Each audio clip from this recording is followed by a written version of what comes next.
जैसा खेला किया था, ऐसे ऐसे लोगों को टिकट दिया था कि भाजपा को नाको चने चबाने पड़ गए थे पश्चिमी उत्तर प्रदेश में।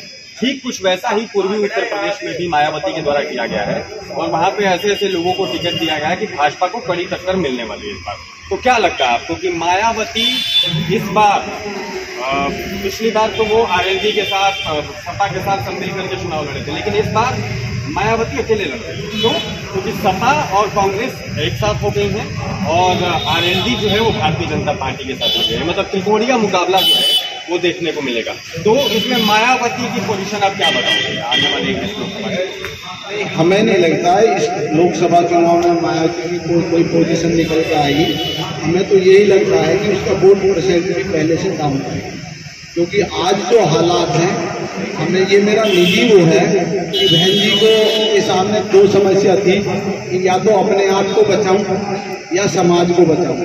तो बहन जी का ये जो कदम है, हमें लग रहा है वो अपने आप को बचाने के लिए है, तो समाज को बचाने वाला नहीं है। जहाँ तक मुझे लगता है कि बाबा साहब अम्बेडकर के उसूलों पे चलने वाली वही एक पार्टी है, अपने आप को मानती है।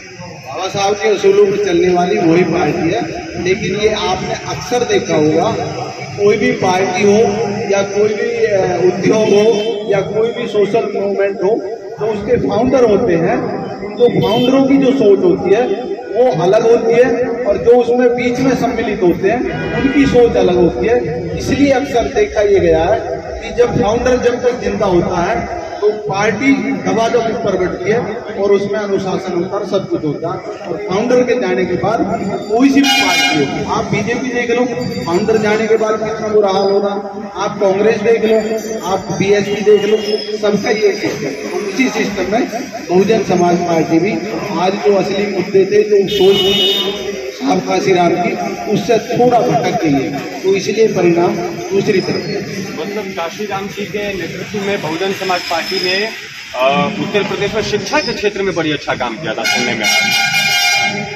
साहब काशीराम के नेतृत्व में शिक्षा ही नहीं, हर क्षेत्र में अच्छा काम किया था।